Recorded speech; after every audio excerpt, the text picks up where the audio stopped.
Assalamualaikum warahmatullahi wabarakatuh. Alhamdulillah wa bihi nasta'in. Asyhadu an la ilaha illallah wahdahu la syarika lah. Wa asyhadu anna sayyidana Muhammadan 'abduhu wa rasuluh. Wa nusalli wa nusallim ala hadzal nabiyil karim sayyidil mursalin wa ala alihi wa sahbihi ajma'in. Amma ba'd. أيها المؤمنون اتقوا الله أوصيكم وإياي بتقوى الله فقد فاز المتقون. Muslimin dan muslimat, mudah-mudahan dirahmati Allah Subhanahu wa taala. Di dalam sebuah hadis riwayat daripada Ibni Abbas radhiyallahu anhuma, kata dia, qala Rasulullah sallallahu alaihi wasallam, عرضت علي الأمم فرأيت النبي صلى الله عليه وسلم ومعه الرهيب والنبي ومعه الرجل والرجلان والنبي ليس معه أحد إذ رفع لي سواد عظيم فظننت أنهم أمتي فقيل لي هذا موسى وقومه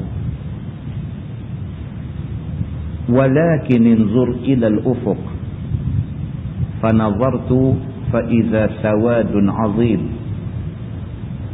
فقيل لي انظر إلى الأفق الآخر فإذا سواد عظيم فقيل لي هذه أمتك ومعهم 70,000 يدخلون الجنة بغير حساب ولا عذاب ثم نهض فدخل منزله فخاض الناس في أولئك الذين يدخلون الجنة بلا حساب ولا عذاب فقال بعضهم فلعلهم الذين صحبوا رسول الله صلى الله عليه وسلم وقال بعضهم فلعلهم الذين ولدوا في الإسلام فلم يشركوا بالله وذكروا أشياء فخرج عليهم رسول الله صلى الله عليه وسلم فقال ما الذي يخوضون فيه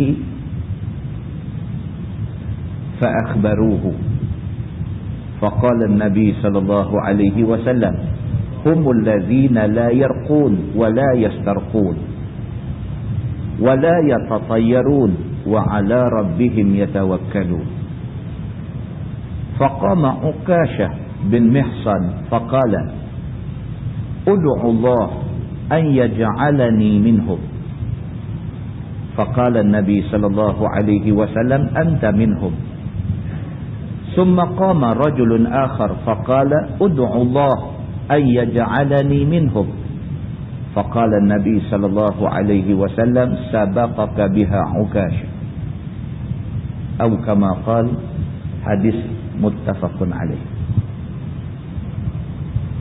Seorang sahabat yang juga sepupu Nabi sallallahu alaihi wasallam, nama dia Abdullah bin Abbas radhiyallahu anhuma, dia menceritakan,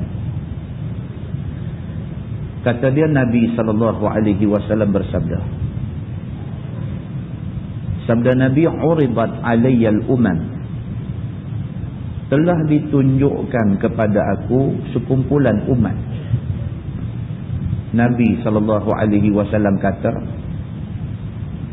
Allah Subhanahu wa taala tunjuk dekat dia ada beberapa kumpulan umat manusia. Fara'aitun nabi wa ma'ahu ruhai, ada yang ditunjukkan kepada aku tu sekumpulan manusia dan bersama dengan mereka ada nabi. Tapi kumpulan itu ruhai, iaitu lebih kurang 3 sampai 10 orang. Kalau 3 sampai 10 orang Arab dia kata ruhai. Ruhaid makna bilangan lebih pada 2, tapi tak lebih pada 10.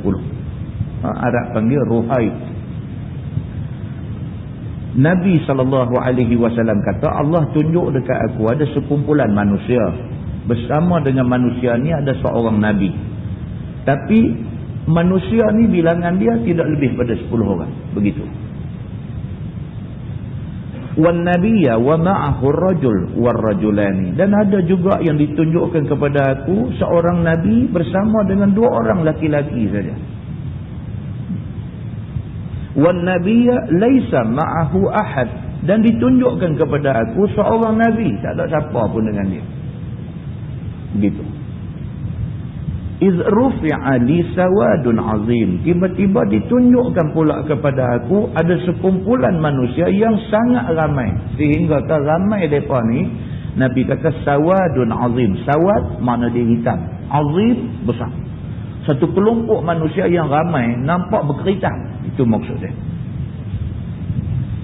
Fa dhanantu annahum ummati. Nabi kata aku duk ingat ni tentu umat aku. Nabi Muhammad kata, ditunjukkan kepada aku ada seorang Nabi bersama dengan dia tak lebih pada 10 orang. Ditunjukkan kepada aku ada seorang Nabi bersama dengan dia ada 2 orang aja umat. Ditunjukkan kepada aku ada seorang Nabi tak ada siapa dengan dia. Tiba-tiba ditunjukkan kepada aku ada sekumpulan umat manusia cukup ramai, berkeritan banyak.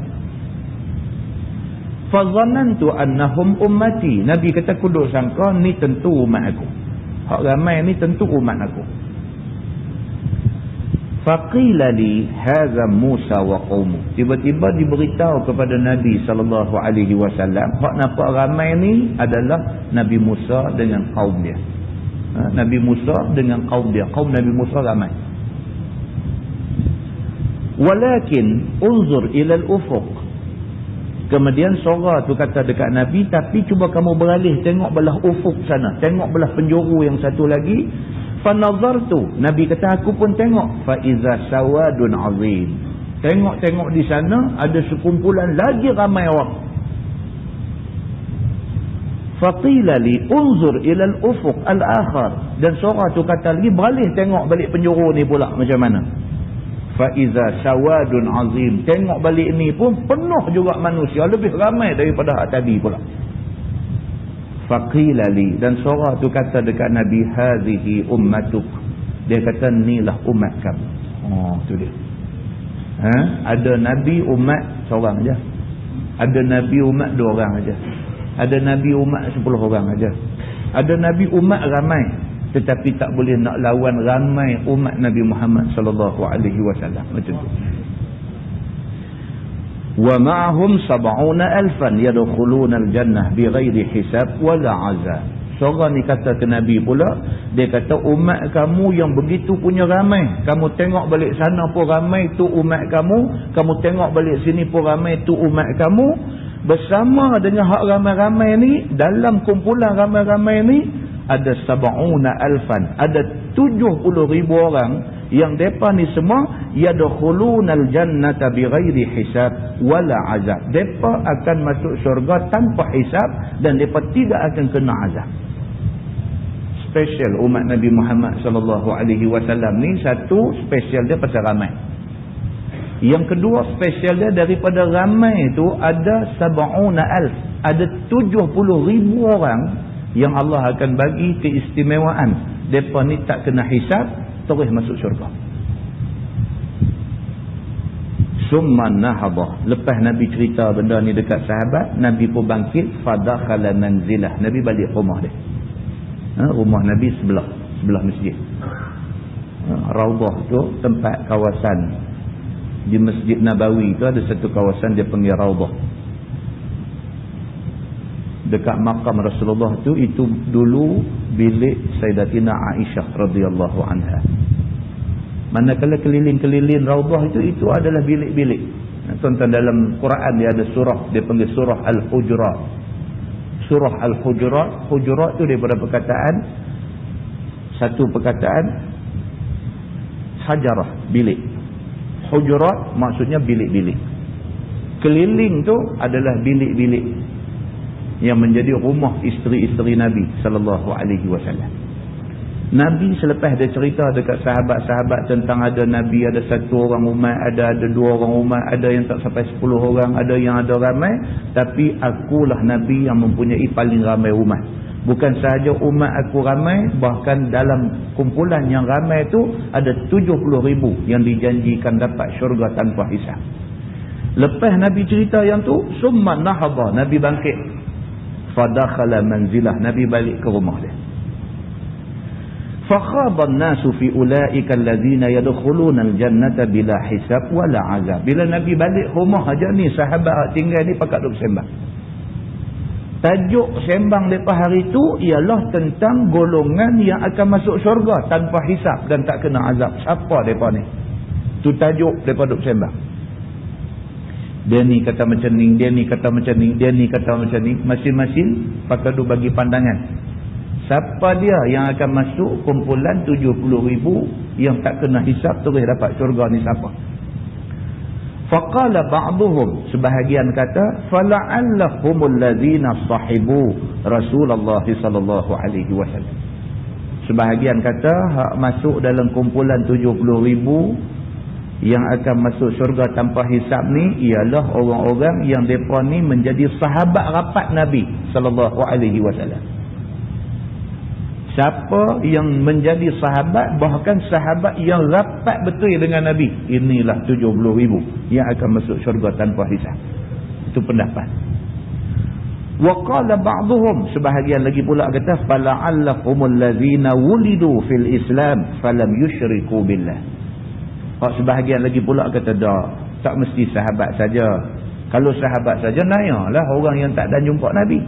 Dia kata, maka orang yang akan dapat peluang masuk syurga tanpa hisab itu, dia kata, ialah orang yang wulidu fil Islam.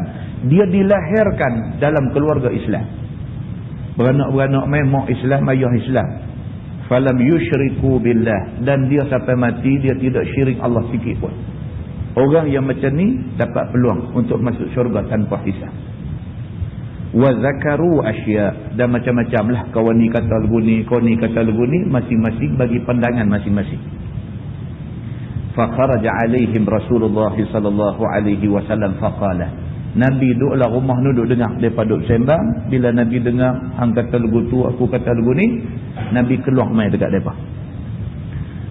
Bila Nabi sampai depan depa, Nabi kata, mallazi takhuduna fihi. Dia kata, apa yang hampa duk cakap ni? Hampa duk sembang pasal apa ni?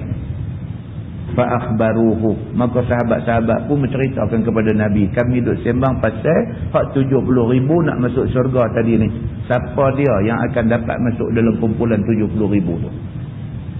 Faqala Nabi sallallahu alaihi wasallam, Nabi kata, golongan yang akan dapat masuk dalam kota 70,000 orang itu ialah, Nabi kata, yang pertama, humul ladzina la yarqun wa la yastarqun. Dia kata ialah orang yang tak pernah jampi siapa-siapa dengan jampi sesat, dan dia tak pernah pergi minta siapa-siapa jampi kat dia dengan jampi sesat. Nabi kata begitu. Siapa yang teringin nak masukkan diri dia dalam kota 70,000 orang yang dapat syurga tanpa hisab, dia kena jaga benda ni. Dia jangan hidup buat pandai nak jampi orang. Yang jampi itu jampi sesat. A'udzubillahi minasyaitanirrajim, cantik. Bismillahirrahmanirrahim, cantik. Lepas tu dia main merepek dengan berkat kacik Fatimah lah, apalah, semua ada kat dia. Ni jampi sesat. Siapa pergi buat kerja macam ni, dia faham lah, dia tak masuk dalam kota tu. Wala yastarqun, dan dia bukan sahaja tak jampi orang, bahkan dia tak pernah pergi cari siapa-siapa untuk minta dijampikan. Itu satu, Nabi kata. Wala yatatayyarun, dan orang yang nak masuk kota 70,000 masuk syurga tanpa hisab ini, wala yatatayyarun, dia mesti merupakan orang yang tidak percaya kepada burung-burung ni. Percaya burung. Kita duduk terang banyak kali dah. Bengak bunyi burung pukul 2 pagi. Ada orang nak mati ni malam ni. Percaya ke burung. Dia ada percaya kepada sempena-sempena yang tidak disebut oleh syarak. Oh, dia kata kalau mengkarung masuk dalam rumah, maknanya akan jadi macam ni, macam ni, macam ni.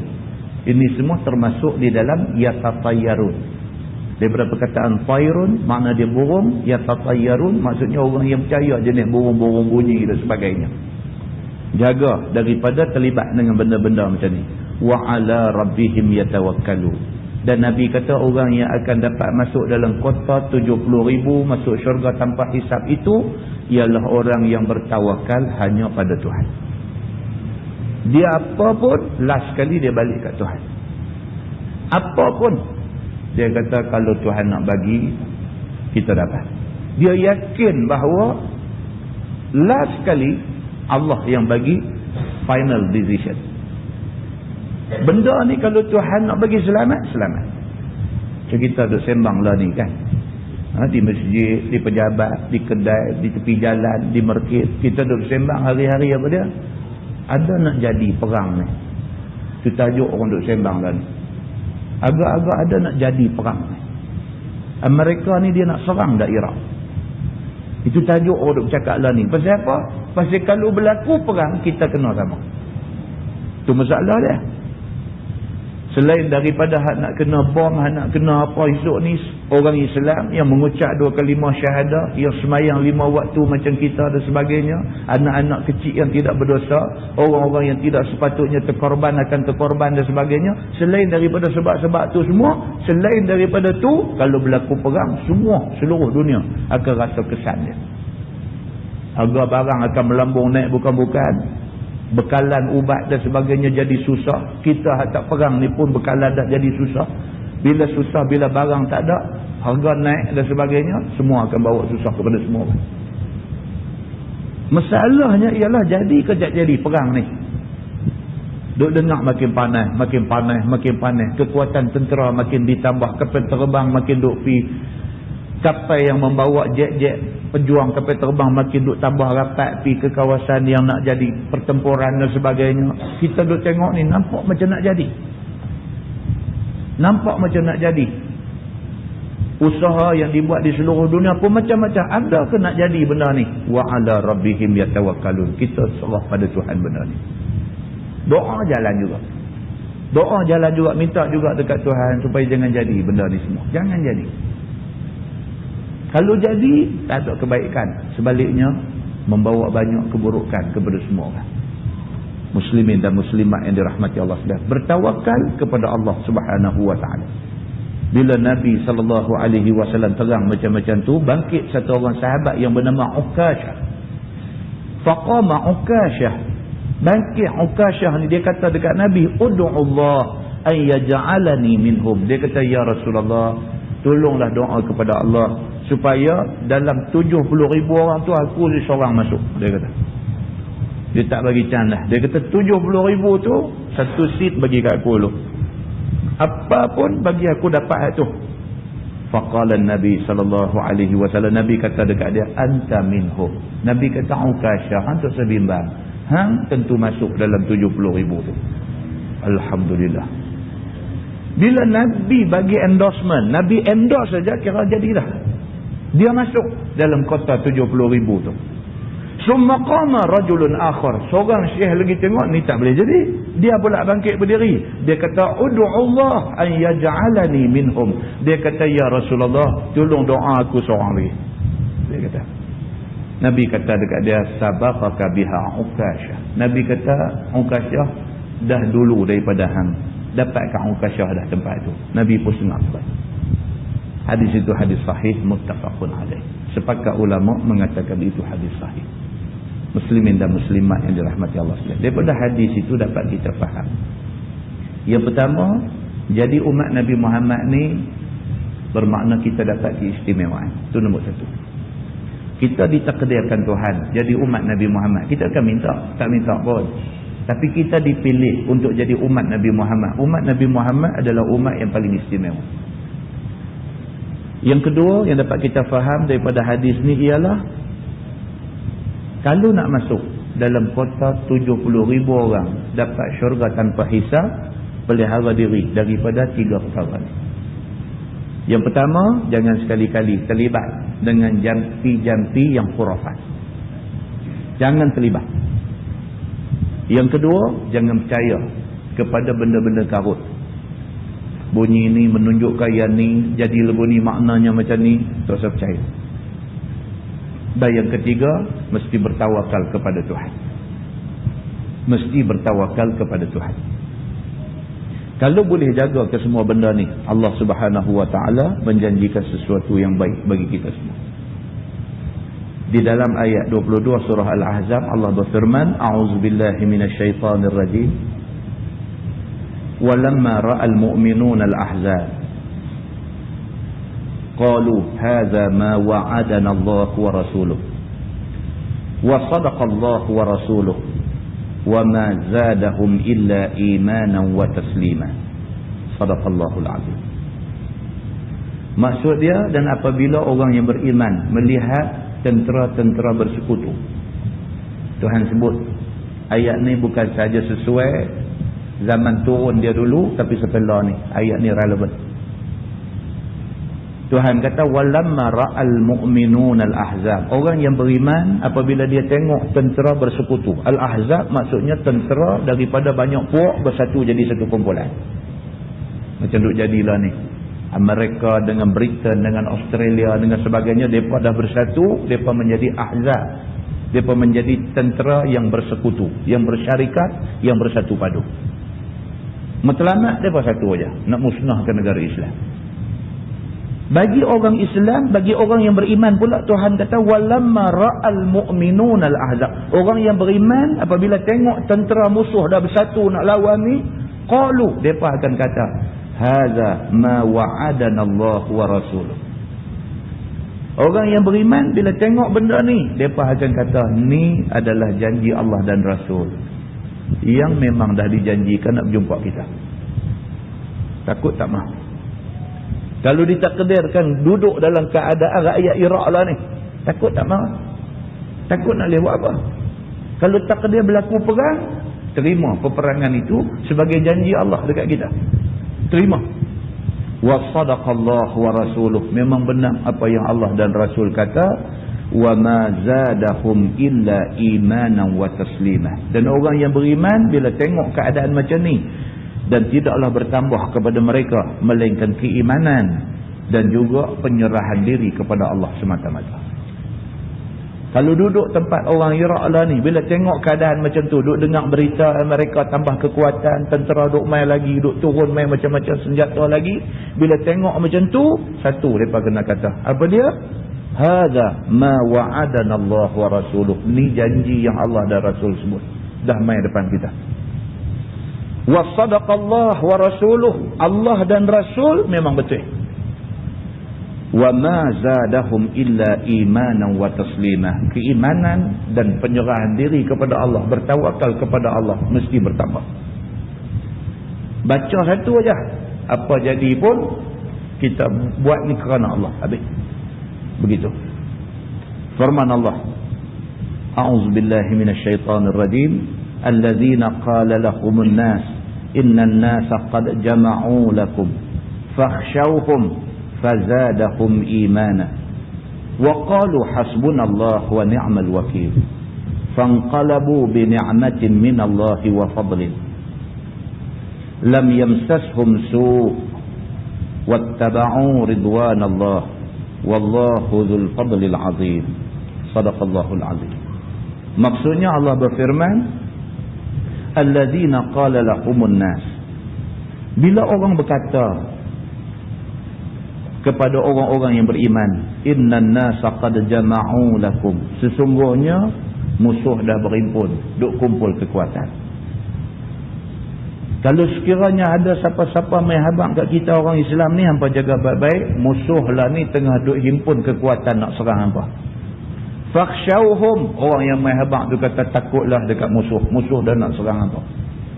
Fazadahum imana, orang beriman tak boleh takut, sebaliknya iman mesti meningkat. Dengar kata dah kena kepung dengan musuh, hati mesti bulat dengan Tuhan. Apa jadi pun kerana Allah. Takut, mati kata. Dalam keadaan macam tu tak ada pilihan lain, melainkan pilihan satu aja. Kalau apa pun aku ni kerana Allah. Wa qalu hasbunallah wa ni'mal wakeel, dan orang yang beriman mesti kata hasbunallah, wa ni'mal wakil. Cukuplah Allah Subhanahu wa ta'ala sebagai pelindung dan dialah sebaik-baik pelindung. Kita tak ada nak bergantung dekat siapa dah. Bila jadi macam ni, Allah saja yang akan lindung kita. Dan kita yakin Allah adalah sebaik-baik pelindung. Fanqalabu bi ni'matin minallahi wa fadlin. Kalau kita ada keyakinan Allah akan melindung kita, maka akan kembali mendapat nikmat dan juga kelebihan daripada Allah Subhanahu wa ta'ala. Lam yamsashum su', dan Tuhan kata sekali-kali mereka tidak akan disentuh dengan sesuatu yang tidak elok. Wattaba'u ridwanallah, dan hendaklah mereka ikut keredaan Allah. Wallahu dzu fadlin azim, dan Allah Subhanahu wa ta'ala dialah yang memiliki segala kelebihan dan kebesaran. Kalau ditakdirkan orang Islam ni duduk macam mana keadaan orang Iraq duduklah ni, dia kena ingat satu je, hasbunallah wa ni'mal wakil. Cukup Allah sebagai pelindung dan dia adalah sebaik-baik pelindung. Apa jadi pun, itu kehendak Allah, itu yang terbaik untuk kita. Kalau takdir kata mati, kalau takdir kata berlaku perang dan mati dalam perang, syahid tentu dah dapat ke kita. Kalau ditakdirkan menang, itu kebaikan untuk kita. Apa jadi pun, hasbunallah wa ni'mal wakil. Allah Subhanahu wa ta'ala bagi yang terbaik dekat kita, dan dialah Tuhan yang boleh bagi segala yang baik-baik kepada kita semua. Seperti dalam hadis riwayat Ibni Abbas radhiyallahu anhuma, kata dia, hasbunallah wa ni'mal wakil. Qalaha Ibrahim hina ulqiya finnar, wa qalaha Muhammad sallallahu alaihi wasallam hina qalu inna an-nasa qad jama'u lakum fakhshawhum fazadahum imana, wa qalu hasbunallah wa ni'mal wakil. Atau kama qala, hadis riwayat Imam Al-Bukhari. Ibnu Abbas menceritakan, kata dia, perkataan hasbunallah wa ni'mal wakil telah disebut oleh Nabi Ibrahim ketika dia dilempar ke dalam api. Nabi Ibrahim AS dicampak dalam api. Semasa Namrud suruh tangkap dia, lempar dalam api, Nabi Ibrahim kata hatu ya, hasbunallah wa ni'mal wakil. Dia kata, cukuplah Allah sebagai pelindung aku, dan Allah adalah sebaik-baik kuasa yang boleh bagi perlindungan. Dia kata macam tu ya. Kemudian Allah berfirman kepada api, kuni bardan wa salaman ala Ibrahim. Api terus jadi sejuk, langsung tak jejah kulit Nabi Ibrahim. Perkataan hasbunallah wa ni'mal wakil, Nabi Ibrahim sebut masa dia dilempar ke dalam api. Wa qalaha Muhammad sallallahu alaihi wasallam hina qalu inna an-nasa qad jama'u lakum fakhshawhum. Nabi Muhammad sendiri ketika rumah dia dikepung oleh orang-orang yang nak bunuh dia sebelum berlaku hijrah. Hari Nabi nak hijrah tu, rumah Nabi ni kena kepung keliling dah. Orang main habaq dekat Nabi, wahai Muhammad, di luar semua depa dah duk lengkong rumah ni dah. Depa nak bunuh kamu. Nabi bila dengar yang tu, Nabi kata hasbunallah wa ni'mal wakil. Nabi kata cukup Allah sebagai pelindung dan dialah sebaik-baik Tuhan yang boleh bagi perlindungan. Nabi kata lagu tu aja. Fazadahum imana. Bila Nabi kata lagu tu, sahabat yang dengar ni berasa bertambah keimanan. Begitu. Wa qalu hasbunallah wa ni'mal wakil. Sahabat yang dengar ni, depa pun kata hasbunallah wa ni'mal wakil. Cukuplah Allah Subhanahu wa ta'ala jadi pelindung, dan Allah lah Tuhan yang paling baik dalam memberi perlindungan pada siapa-siapa. Muslimin dan muslimat yang dirahmati Allah sekalian. Semua ayat Quran dan hadis yang kita baca malam ni, dia membawa kepada satu kesimpulan sahaja, iaitu kita disuruh tawakal pada Tuhan. Apapun, setelah berusaha, setelah berikhtiar, kita berazam sungguh-sungguh bahawa Allah Subhanahu wa ta'ala sahaja Tuhan yang boleh buat satu benda yang sangat magic dalam dunia ni. Tuhan aja boleh buat satu benda yang sangat magic, benda yang akal tak boleh fikir kata boleh jadi, Tuhan boleh buat. Macam mana Tuhan buat telaga Zam-Zam, tu benda kecil. Ketika Nabi Ibrahim AS diletak anak dia di tengah-tengah padang pasir tu, tak ada air, kawasan tu kering kontak. Tak pernah siapa terlintas kata di situ akan ada satu sumber mata air. Nabi Ismail AS duk terajang duk dengan tumit kaki dia ke pasir tu. Tiba-tiba Allah pancut keluar air daripada bumi. Sampai hari ni air tak kering. Sampai hari ni air tak kering. Siapa pernah fikir benda ni boleh berlaku? Allah Subhanahu Wa Taala boleh buat. Sampai hari ni Bi'ru Zamzam, telaga Zamzam ni air tak pernah kering, bahkan tak pernah kurang. Dia duduk pada tahap tu aja. Kalau ada 4 juta orang pun dia duduk tahap tu.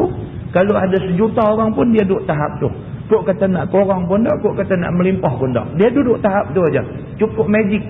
Inilah kuasa Allah Subhanahu Wa Taala. Sampailah kepada sebesar-besar benda, Allah Subhanahu Wa Taala boleh buat belaka. Hasbunallah wa ni'mal wakil. Dan mudah-mudahan mukadimah itu memberi manfaat kepada kita semua, insya-Allah. Kita menggunakan Bahrul Mazi jilid 4.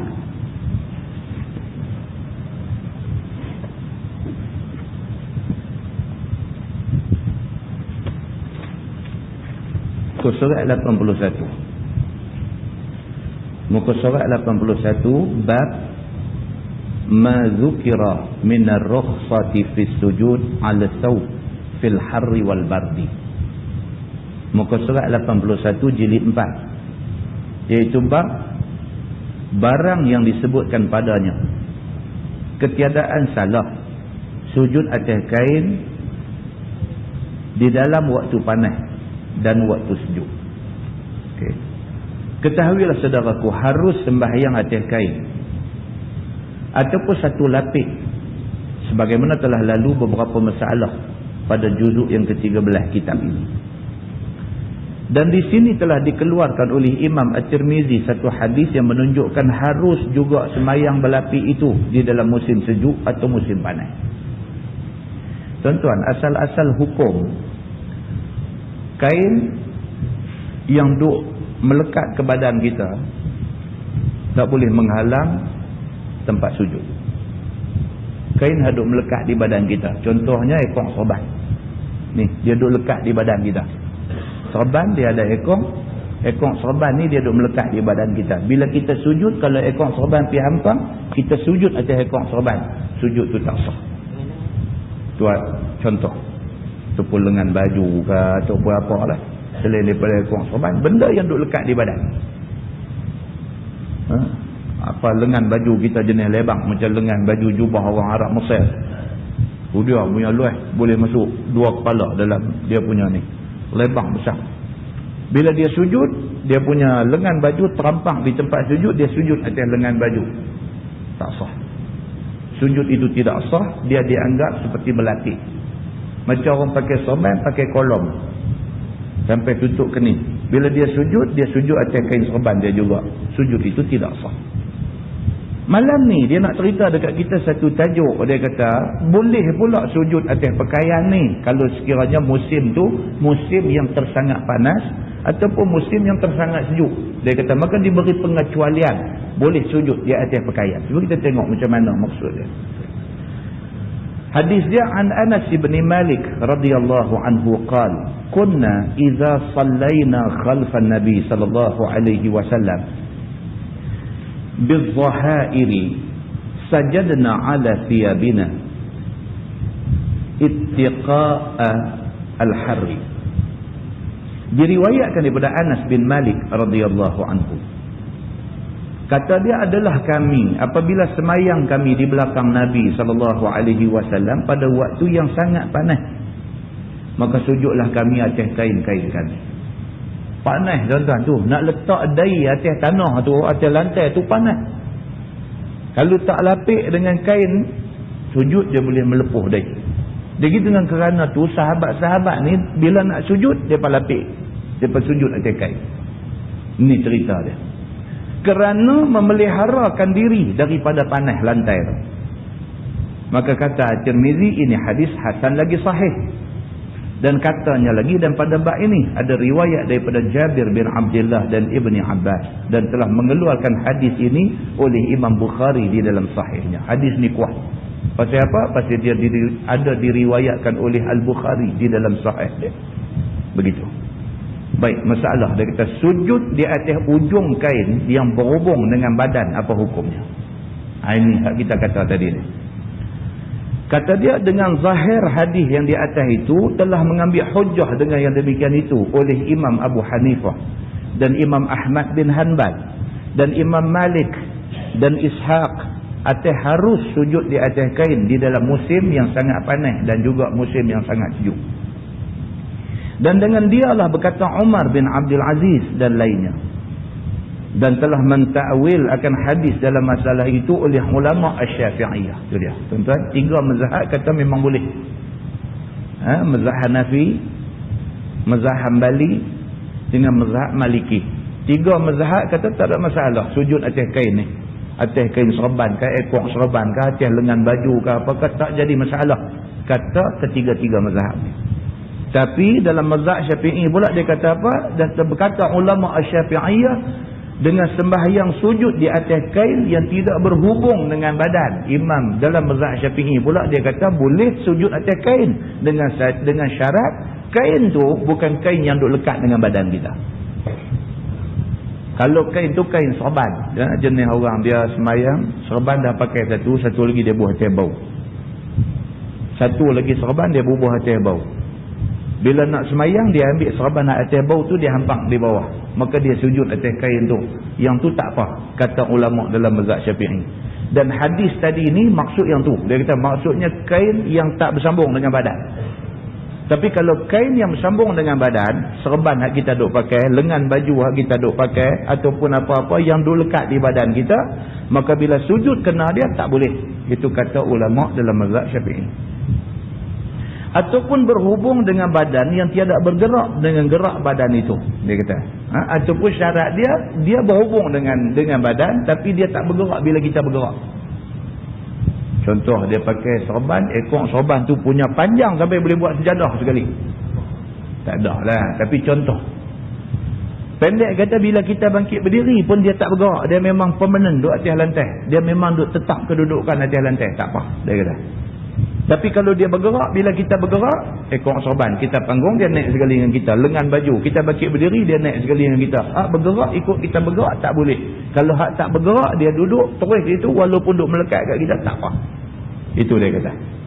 Maka jikalau sujudlah seorang atas yang bergerak, dengan bergerak badan, hal keadaannya sengaja sujud atas itu, lagi mengetahui akan halal haramnya, nescaya batal sembahyang. Ini dalam mazhab Syafi'i. Dia tahu dah. Kata sujud bila kena ekor sorban, pergi duduk lapik dengan ekor sorban, tak sah sujud. Dia tahu. Biar pi, dia kata. Biar pi tu batal semayang dia. Sebab dia tahu benda tu tak boleh. Kata dalam mazhab Syafi'inya begitu. Kerana bahawasanya kain yang bergerak itu seperti satu juzuk daripada badan. Pasal itu yang pergi jadi tak sah tu, pasal dia dianggap macam badan kita. Kita sujud atas ekor sorban ataupun atas lengan baju sama macam bila kita nak sujud, kita buh tapak tangan kita, sujud atas tapak tangan, sama dia kata. Dia dianggap juzuk daripada badan. Ataupun jikalau sujud itu tidak mengetahuikan haram ataupun terlupa, nescaya tiada batal sembahyang. Ataupun dia sujud tu dia tak tahu. Dia tak tahu kata sujud atas lengan baju tu tak sah, dia tak tahu. Maka tak tahu kira tak apa, dia kata. Dengan syarat apa? Dengan syarat tak ada orang mengajar dia lah. Ni orang mengajar dia tak main dengar, dia tak mengaji, tak boleh. Kan? Setengah orang dia baca macam ni, dia kata hang tengok dia kata. Tu kudu kata dah tak sahabat mengaji. Hang bila habis mengaji, hang tahu banyak cerita, dia kata. Hang tak tahu senang, dia kata. Islam ni dia kata, sebenar-benarlah hampa duk mengaji ni pun hampa tak faham, dia kata. Islam ni sebenar-benarnya mudah aja, dia kata. Islam ni mudah aja. Kalau kita terlupa ataupun kita tak tahu, kira okey, dia kata. Dia pergi buat kesimpulan macam tu. Jadi Islam ni dia kata mudah aja. Kalau kita tak tahu ataupun kita terlupa, kira cincai lah, kira tak jadi satu dosa kat kita. Tapi bila kita tahu, kita pergi buat berdosa, dia kata. Itu sebab kita tak sama mengaji, dia kata. Biar kita tak tahu, bila kita tak tahu, kita buat apa pun tak apa, sebab kita tak tahu, dia kata. Silap. Ada tuan-tuan orang cakap macam tu, ada. Ni lah daripada huraian ni lah dia salah faham. Ni huraian tadi ni dia kata, ataupun jikalau sujud itu tidak mengetahui haramnya ataupun lupa, nescaya tiada batal sembahyang. Kalau tak tahu tak apa, dia kata. Dia pergi duduk minum arak. Dia kata tak salah. Pasal apa? Pasal dia memang tak tahu kata arak ni haram. Oh, kacau macam tu. Yang orang duk mengajar kata masjid duk abang arak haram, dia tak pergi dengar. Dia pakai kira dia tak tahu, tak apa. Tak boleh, yang tu tak betul. Tak tahu ni maksudnya tak ada sumber ilmu yang main kat dia. Maka dengan kerana tu dia tak tahu, maka dia buat pakai agak-agak dia aja. Tak ada sumber ilmu. Misalnya dia duduk di satu tempat yang tak ada siapa mengajar benda ni. Tuan-tuan, anak-anak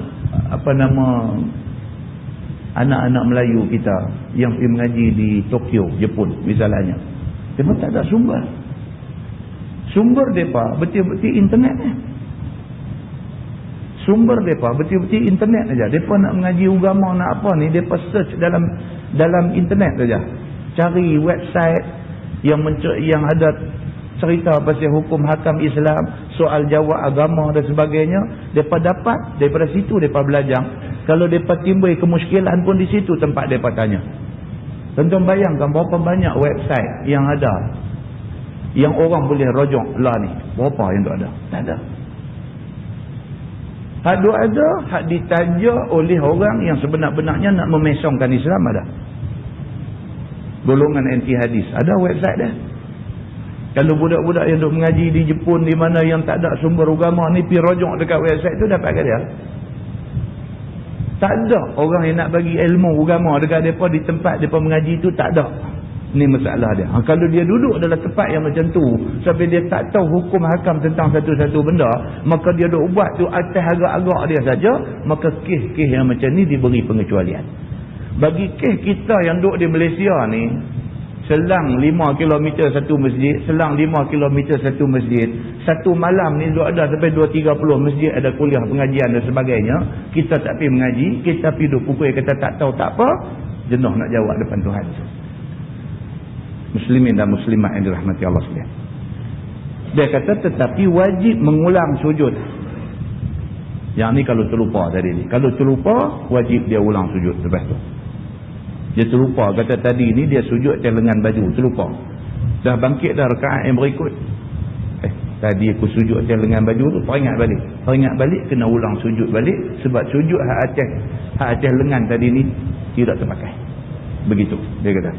Dan telah mengatakan dia di dalam syarah Al-Muhallab, hanya diistisnakan, istisna maksud dikecualikan di dalam Al-Muhimmat akan satu masalah, iaitu jikalau ada di tangan seseorang itu sepotong kayu atau seumpamanya, maka sujud ia atasnya, maka bahawasanya harus ia atasnya, sebagaimana tersebut dalam syarah Al-Muhallab pada bab nawaqidul wudu. Dia kata pengecualian kalau sekiranya orang tu dia ada bawa apa kayu ke apa ke semua, dia nak sujud oleh kerana tempat dia semayang tu di situ lecah ke apa ke semua, dia nak sujud sekali ikut sujud dalam yang lecah, dia ada pegang satu kayu. Bila dia nak sujud, dia letak kayu tu, dia sujud atas kayu tu, itu dikecualikan. Dia kata begitu. Bab dia kata zikri ma yustahabbu minal julus fil masjid ba'da salati subhi hatta tatlu' asy-syams. Itu bab pada menyebutkan barang yang disunatkan daripada duduk dalam masjid. Yang ni kemudian daripada sembahyang subuh, duduk tunggu sehingga terbit matahari. Bahawasanya duduk beribadat dalam masjid kemudian daripada sembahyang subuh sehingga terbit matahari itu disuruh oleh syarak. Ini orang-orang pencen boleh buat lah. Orang kerja tak boleh lah. Dia lepas-lepas sembahyang nak kena balik, kalau nak pergi kerja apa semua duduk, nak pergi kerja Tanjung mana nak kena keluar awal. Orang yang dah pencen dah tak ada apa, okey, lepas sembahyang subuh duduk dalam masjid, zikir saja ke ataupun buka Quran baca ke apa ke semua, itu disuruh oleh syarak. Dia kata maka dalil yang menunjukkan atas yang demikian ialah hadis yang dikeluarkan oleh Imam At-Tirmizi. Kata dia, an Jabir bin Samurah radhiyallahu anhu qala kana an-nabi sallallahu alaihi wasallam idza shalla al-fajr qa'ada fi musallahu hatta tatlu'a asy-syams. Diriwayatkan daripada Jabir bin Samurah radhiyallahu anhu.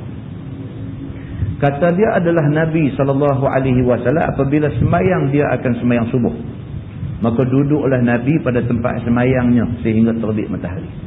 Ini jadi amalan Nabi. Nabi lepas sembahyang subuh, Nabi akan duduk atas tempat sejadah dia tu, atas tempat sembahyang dia tu, Nabi duduk tunggu sampai terbit fajar. Bermula ini hadis hasan lagi sahih. Begitu. Masalah, dia kata berzikir imam dan makmum kemudian daripada salam apa hukumnya? Ini tajuk ni. Kita lepas sembahyang fardu, kita duk zikir. Zikir macam-macam punya zikir sampai subhanallah 33 kali, alhamdulillah, Allahu akbar, apa semua. Siap dengan main ya latifu, ya kafila, apa semua. Cari pakej yang paling panjangnya. Kemudian main dengan la ilaha illallah lah, apalah semua. Sampailah doa. Doa pula siap dengan berhenti transit Fatihah, sambung balik doa satu lagi dan sebagainya. Itu pakej yang kita duk buat lah ni. Kan? Apa hukumnya kita buat benda-benda tu semua? Kata Imam Syafi'i di dalam Al-Um, dan disunatkan bahawa berzikir imam akan suatu pada tempat duduk sembahyang. Imam Syafi'i kata habis bagi salam, sunat berzikirlah. Jangan terus bangkit. Sunat berzikir, dia kata. Yang ni sekadar lama pergi pulang perempuan-perempuan daripada jemaah itu sedikit. Dia kata setidak-tidaknya zikir itu untuk tempoh masa, kira orang perempuan bangkit pakai kasut balik rumah sampai. Setidak-tidaknya sat lah orang perempuan nak habis semayang, pakai keluar ambil kasut, keluar balik, itu sat aja. Sekurang-kurangnya tempoh masa sat macam tu, zikirlah sikit, dia kata. Kemudian boleh ia bangun pergi. Dah lepas ambil masa sat untuk zikir, nak bangkit-bangkitlah. Dan jikalau bangun ia dahulu daripada berzikir ataupun duduk ia lebih lama daripada kadar yang demikian itu, maka tiada apa suatu atasnya. Dia kata, dan kalau sekiranya tak mau berzikir pun tak jadi salah. Tak jadi salah. Cuma berzikir tu sunat. Dia kata. Tak mau berzikir. Habis Assalamualaikum warahmatullahi, Assalamualaikum warahmatullahi, bangkit pakai kasut pulang. Tak salah.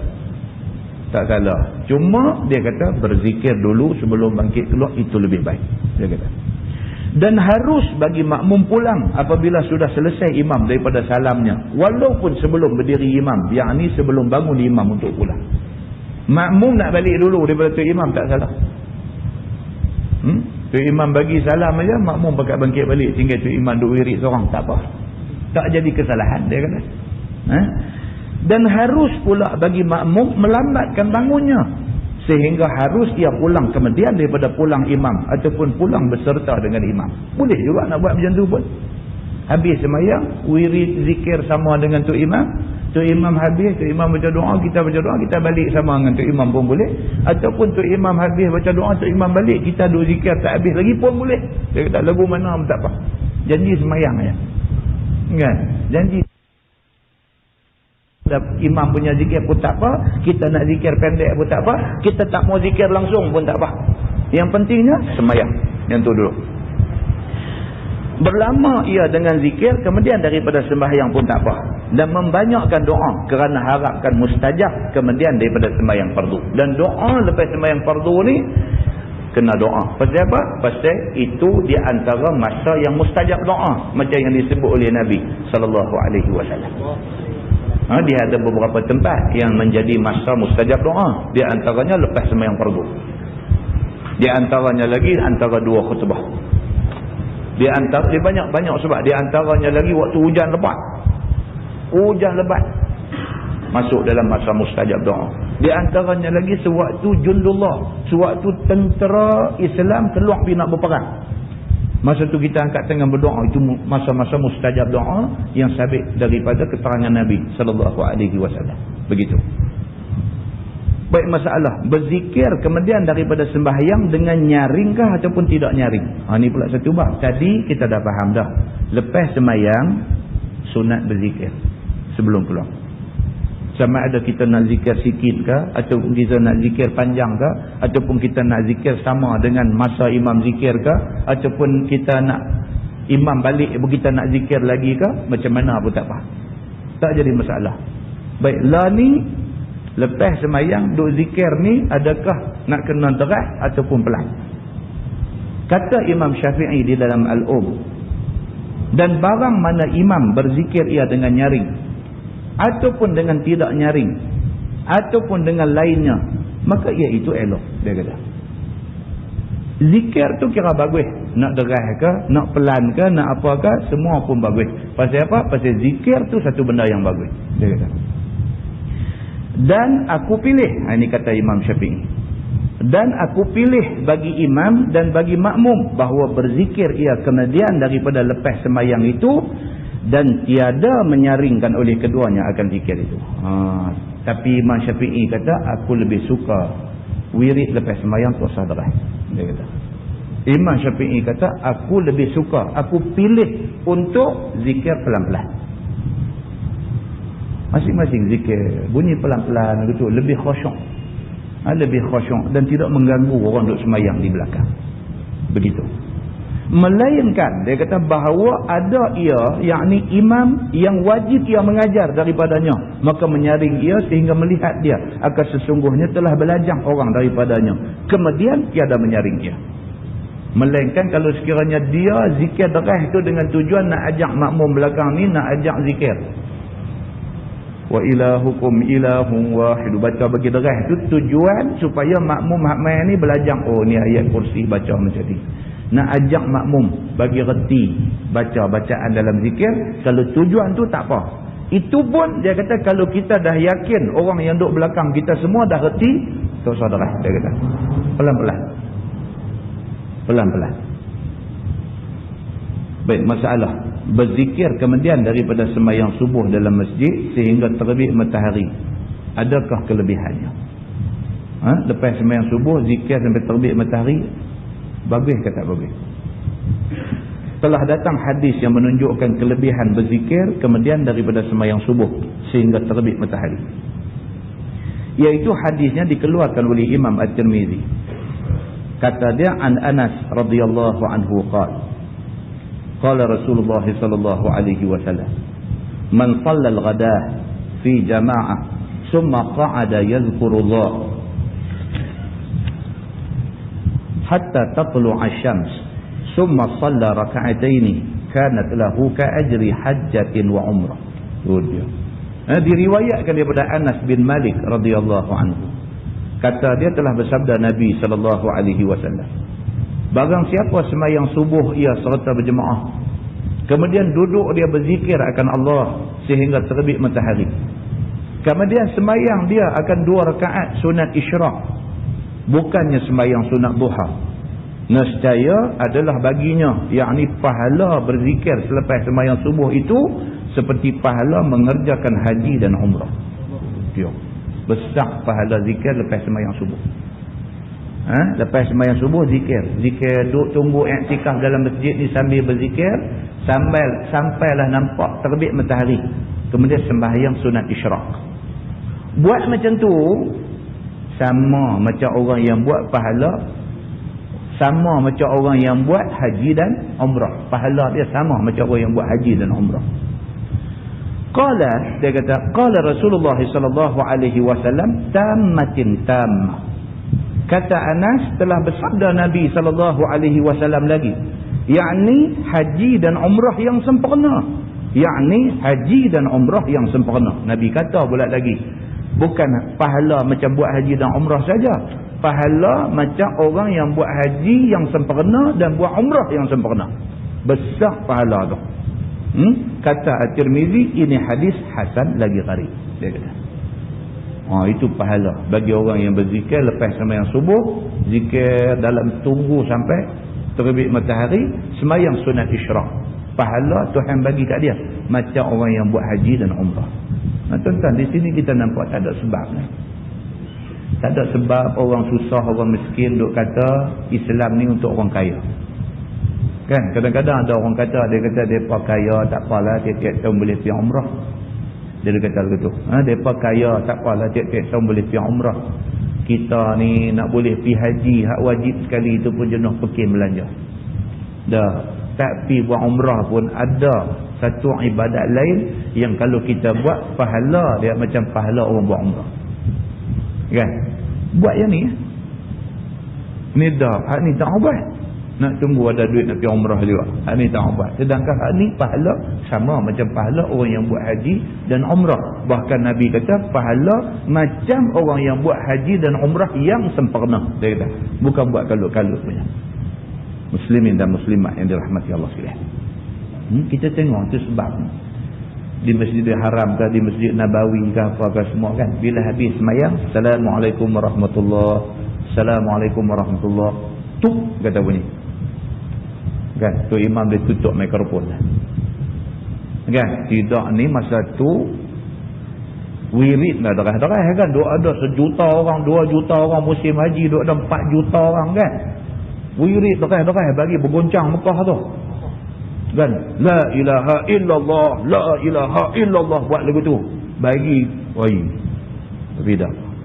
Di sana habis ya, Assalamualaikum warahmatullahi. Assalamualaikum warahmatullahi. Tuk bunyi. Tutup ah. Masing-masing ah. Wirid zikir masing-masing apa semua, doa masing-masing. Kan berbeza doa satu orang mana sama, hajat tak sama. Kan imam punya hajat apa, makmum punya hajat tak sama.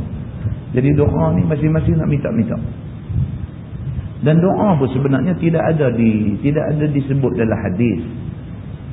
Macam yang kita duk buat lah ni, tak salah. Tinggal lagi hak kita buat lah ni tu bukan macam yang hadis tunjuk lah. Doa, lepas tu berhenti Fatihah dulu. Lepas Fatihah tu sambung pula. Kan? Tidak ada lah sebenarnya dalam hadis yang suruh baca doa, berhenti Fatihah, kemudian sambung pula doa sekerat lagi, tak ada. Cuma hadis kata lepas semayang berdoa. Tu saja. Kan? Jadi kalau kita buat baca doa, lepas tu berhenti baca Fatihah, lepas tu sambung beliau, tak jadi kesalahan. Cuma pasal apa buat lagu tu? Itu saja. Dia tak jadi kesalahan, bukan salah, tak salah. Kan? Tapi pasal apa buat lagu tu? Kan? Yang pergi berhenti baca Fatihah pula, sambung pula sekerat lagi tu, pasal apa buat lagu tu? Bila tanya pasal apa buat lagu tu, kalau kita jawab kata pasal Nabi buat lagu tu, salah. Jawapan tu salah. Sebab tidak ada nas yang kata Nabi buat lagu tu. Jadi itu pasal apa buat lagu tu? Tak tahu daripada buat lagu tu pada dulu. Itulah akhir sekali jawapan hak kita nanti bagilah. Kan mana nak tahu depa memang buat lagu tu pada dulu? Tak apalah, buatlah. Tidak jadi kesalahan. Cuma nak dimaklumkan dari segi ilmunya, tidak ada hadis yang kata Nabi doa macam tu. Tidak ada hadis, tapi tidak salah. Cuma jangan kita beriktikad kata doa kena lagu tu. Tak boleh. Pasal apa? Pasal Nabi tak tunjuk macam tu. Dan Fatihah itu pun sendiri sebenarnya doa. Fatihah itu sendiri sebenarnya doa. Kan? Ihdinas siratal mustaqim. Doa tu. Ya Allah, tunjukkanlah kepada kami jalan yang lurus. Doa. Jadi tidak ada sebab kenapa bila metang Fatihah tu kita pakai tak tangan di bawah. Lepas tu sekali lagi amin amin amin ya rabbal alamin. Tak boleh terus angkat tangan sampai habis. Sebab itu yang disebut oleh Nabi SAW lepas sembahyang berdoa. Dia kata lagu tu aja. Maka kita buat lepas sembahyang berdoa. Tidak direka-reka dengan pattern-pattern yang tertentu dan sebagainya. Tak ada macam tu. Dan itu sebab kadang-kadang kita tengok ada orang dia bila baca sampai tang Fatihah dia terus duk angkat tangan lagu tu juga. Ada kawan sebelah lagu tu macamnya duk cegir dia lagu tu juga. Wah, dia ni raplah ni orang pekat ni, dia sapu muka dia duk angkat tangan ni. Jadi dari segi agamanya macam tu, kan? Dan tidak jadi kesalahan kalau sekiranya kita nak letak tangan di bawah dan sebagainya, tidak jadi kesalahan. Cuma kita nak maklum dari sudut ilmu, tidak ada hadis yang mengatakan perlu buat macam tu. Nah, baik. Betul nak tadi.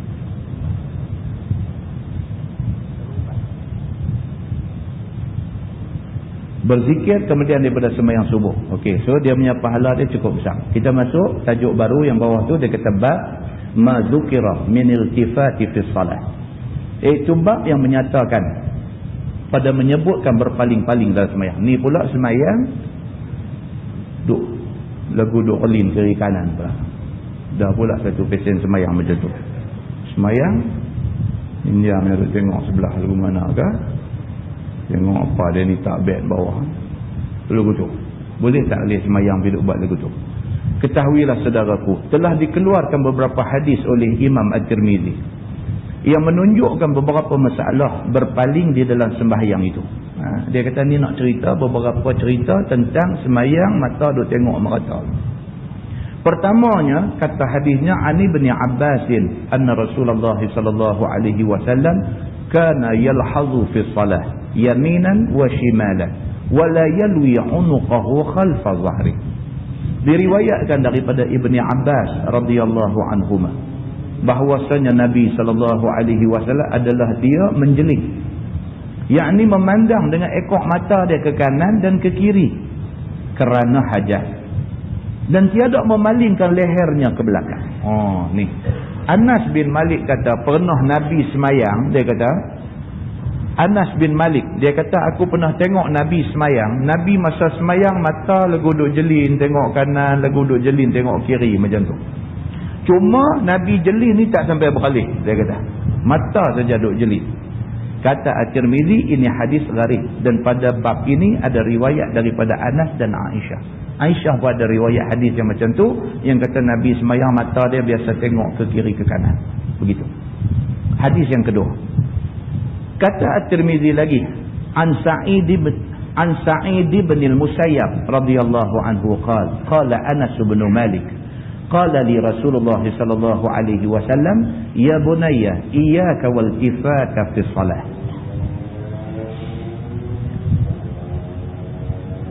Diriwayatkan daripada Sa'id bin al-Musayyab. Sa'id bin Musayyab ni bukan sahabat, dia tabi'in, dia bukan sahabat. Kata dia telah berkata Anas bin Malik, ni baru sahabat. Jadi Sa'id bin Musayyab dia dengar daripada Anas yang merupakan sahabat Nabi. Sa'id tak pernah jumpa Nabi, sebab Nabi wafat baru dia ada. Jadi dia dengar cerita ni daripada sahabat Nabi yang bernama Anas bin Malik. Telah berkata kepada aku Rasulullah sallallahu alaihi wasallam, ya bunayya iyyaka wal tifata fi shalah. Wahai anakku, jauhkan dirimu berpaling dalam sembahyang. Nabi pesan pula dekat orang-orang lain, dekat sahabat-sahabat lain, masa sembahyang jangan duk beralih sana sini. Fa innal tifata halakah, kerana bahawasanya berpaling-paling dalam sembahyang itu membawa kepada kebinasaan. Kerana jikalau umpama menghadap satu raja, apabila berpaling-paling tentu marah raja itu, apatah lagi kiranya kalau kita sedang menghadap Azza wa Jalla. Nabi kata kalau sekiranya kita semayang ni kita duk menghadap raja, duk buat beralih-beralih, itu raja marah. Ni pula raja kepada segala raja, Maliki Yaumiddin, raja yang memiliki hari kiamat. Kita menghadap Allah duk buat kelin-kelin gitu, kan? Tak usah kata depan raja, kita pergi rumah orang, bukan semayang, pergi rumah orang, duk buat mata liang tengok mata, kan? Tuan rumah tu berkata apa dia ni, kan? Duk rumah orang tu jik mata lagi ni, dia pergi ke belakang duk tengok dapur gontul lagu mana pula, saat lagi lagu duk tinjau kot ni pula, tengok tang ni ada apa, lagu duk buat tunduk tu tengok wah bangku dia ada apa. Tuan rumah tu pun dia apa, dia pergi ke dapur, dia kata kat bini dia, bancu ayam cepat pergi dia balik orang cepat. Kau lemah tu tengok lagu tu. Tu pergi rumah orang, kita duk buat lagu tu, pun orang dia lemah. Ni ke pula pergi depan raja. Depan raja pergi nak terima pengat apa ke? Pergi duk buat perhati kepala raja tu lagu mana, beralih tengok telinga dia lagu mana, ingat pun tak ada bagi, dia suruh tangkap kita bawa lokat 3 hari. Kan? Ni ke pula depan Allah Azza wa Jalla. Dia kata kita duk semayang ni duk menghadap Allah, pergi duk buat geling-geling pasal apa? Tunjuk kita hormat dekat Tuhan. Tengok tempat sujud saja, tak usah duk tengok kelai.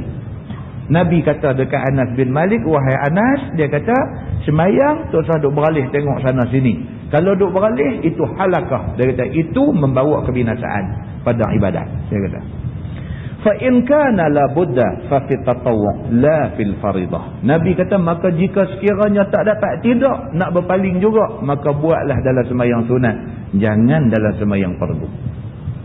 Nabi kata kalau kita ni jenis tak boleh, dia gaduh nak melilau jik mata. Dalam sembahyang sunat tak apa, dalam sembahyang fardu paksa bejik mata tengok tempat sujud je, tak tengok kelai. Dalam sembahyang sunat boleh gagah. Dia begitu. Kata At-Tirmizi, ini hadis hasan. Hadis yang ketiga, kata Abu Isa lagi, an Aisyah radhiyallahu anha qalat sa'altu Rasulullah sallallahu alaihi wasallam 'anil tifati fi shalah. Qala huwa ikhtilasun yakhtalisuhu syaitan min salati ar-rajul. Maksudnya diriwayatkan daripada Siti Aisyah radhiyallahu anha. Kata dia, aku tanya Nabi sallallahu alaihi wasallam daripada mana jadinya berpaling-paling dalam sembahyang itu. Maka jawab Nabi SAW ialah curi-curian yang nampak dan berasa dan tak tahu yang dicuri akan dia oleh syaitan daripada semayang seorang lelaki-lelaki. Aisyah tanya Nabi. Aisyah kata, ya Rasulullah, pasal apa yang ada orang bila semayang mata lagu duduk tengok merata ni? Pasal apa kejadian macam tu? Tanya Nabi. Nabi kata, Aisyah, itulah yang dikatakan syaitan curi khusyuk di dalam semayang manusia. Aisyah tanya Nabi, macam mana orang boleh jadi lagu tu? Padahal duk semayang ni duk menghadap Allah. Pasal apa dia duk menghadap Allah? Dia tahu dia duk menghadap Allah Rabbul Alamin, Tuhan semesta alam ni. Hak dia duk menghadap ni, tapi mata dia masih duk tengok kiri kanan lagi. Pasal apa jadi macam tu? Aisyah tanya Nabi. Nabi kata, jadi itu pasal syaitan sudah mencuri khusyuk dalam hati dia. Kalau dia khusyuk, dia tak jadi macam tu. Oleh kerana khusyuk dia dah dicuri oleh syaitan, maka kerana itulah dia hilang khusyuk, dia duk tengok yang lain. Nabi kata macam tu. Kata At-Tirmizi, ini hadis hasan lagi gharib dan telah mengeluarkan dia oleh Imam Bukhari di dalam sahihnya pada bab al-iltifat fi salat. Masalah berpaling-paling dalam semayang apa sebab ditegah oleh syarak? Ketahuilah saudaraku, adalah maksud semayang itu ialah beradab hati orang yang semayang kepada munajat dengan Allah. Kerana dengan dialah berhasil segala asrar dan lainnya daripada semayang. Yang kata semayang ni, dia kata kita sebenarnya duk menghadap Allah.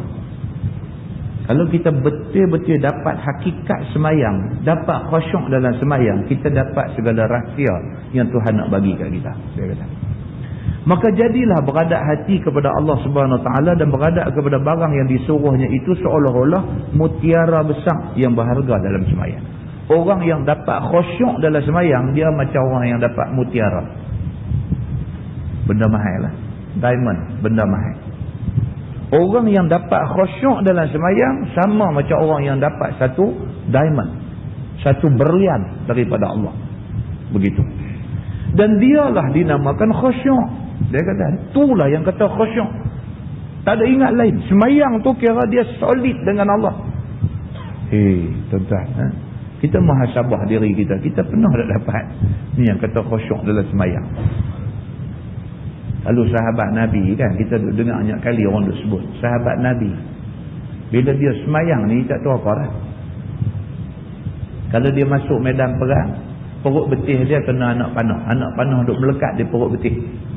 Dia ambil semayang, dia semayang Allahu Akbar, orang mekepak anak panah cabut keluar, dia tak sakit. Dia tak sakit. Macam orang bius, kaki dia hilang sakit. Khusyuk dia, lazat dia duduk dalam semayang tu, kelazatan itu mengatasi sakit. Tak dapat. Kita tak dapat. Hari ni kita tak dapat benda ni. Kan? Banyak masalah kita ni. Banyak masalah. Gangguan cukup banyak. Sehingga hilang khusyuk dalam semayang. Hilang khusyuk. Duduk semayang ni dengan hingat. Motor wang. Kata lalu kita duduk semayang. Dalam perut kita haram jatuh. Dia budak. Nak khusyuk macam mana? Gangguan. Kita jenis tak boleh dengar benda-benda macam ni. Kita ni jenis pandai barat. Kan? Ada orang jenis pandai barat. Dia jenis hangat ni. Dia tak boleh benda-benda macam ni. Tengah semayang pun pang kata bunyi. Dia terlintas ambil dalam perut. Dapat kat aku, dia kata dia tak khusyuk. Itu gangguan jalan raya. Ni ada keliling ni apa semua ni, kita dengar duk semayang tak lagi, dengar budak-budak jalan bunyi kasut cerek. Macam tadi kita duk mengaji, budak duk lalu kan. Kan kita dengar cerek. Kasut. Ingat kasut pun hilang khusyuk dah. Kan? Gangguan dia boleh main macam-macam cara. Kan? Tak ada siapa bunyi apa semayang tempat sunyi apa semua pun. Brum kata bunyi di belakang kan. Motor siapa terbalik. Gangguan. Jadi benda-benda macam ni ganggu kita lah. Ya Allah. Kita cukup tak boleh tahan. Kita rapuh sebenarnya. Iman kita rapuh. Itu cerita dia. Iman kita rapuh. Sikit gangguan boleh menyebabkan hilang khusyuk. Sikit gangguan. Selain daripada banyak benda lain lagi lah. Makanan kita tak jaga. Benda haram, benda syubhat semua pun jalan semacam aja. Dan sebagainya ni semua pun mengganggu khusyuk dalam sembahyang. Bermakna yang kata mutiara mahal berlian ni kita tak dapat. Kita semayang, lepaslah dari segi berdosa. Kalau tak semayang, kita lepaslah. Kita tak berdosa pasal kita semayang. Tapi kita tak dapat tu berlian dalam semayang tu, kita tak dapat. Dan dialah dinamakan khusyuk, dia kata. Dan dengan kerana itulah dituntut oleh syarak sebagaimana hadis yang menunjukkan yang demikian itu. Maka tak kala adalah berpaling-paling itu padanya boleh hilang khusyuk dan boleh hilang hadir hati dengan Allah di dalam sembahyang, maka datanglah syaitan, dia kata, mengintai-intai akan satu peluang yang dapat dia mencuri ingatan seseorang akan hadir hati dalam sembahyang itu, dalam berpaling-paling itu. Ni pula kita saja pinduk beralih tengok sana sini. Inilah ruang untuk syaitan mencuri khusyuk kita. Kalau kita duk tengok aja di tempat sujud tu, dia susah nak dapat peluang nak tarik kita. Tapi bila kita tak boleh kawal mata kita, kita relin aja ke lain, syaitan masuk. Syaitan masuk. Kita relin aja tepi, zap dia masuk mai, ada benda kita nak fikir. Kita relin aja sini, zup dia masuk mai, ada benda dia nak bagi kita fikir. Dia boleh curi khusyuk kita, itu kejayaan bagi dia. Tuan-tuan, Nabi kata apa? Yang kata syaitan ni dia berjalan pada jalan darah manusia. Yang mana ada darah, tentu syaitan boleh ada. Maknanya lepas sikit dapat kedai. Macam kita bawa kereta long distance nak pergi jauh, nak pergi Johor Bahru, bawa kereta. Kita ni pemandu yang cukup baik, 20 tahun dah pegang lesen memandu. Jangankan aksiden, senerih apa pun tak pernah. Kita memang pemandu yang cukup baik.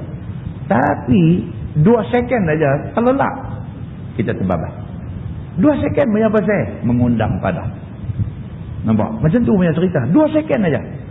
Kita duk bawa elok-elok, memang duk mengantuk. Duk kepak tengkok ni banyak kali dah. Memang mengantuk. Tapi duk nak tunggu tempat nak berhenti rehat. Duk tunggu tu. Duk drive juga. Duk gagah juga. Dia blackout. 2 second aja.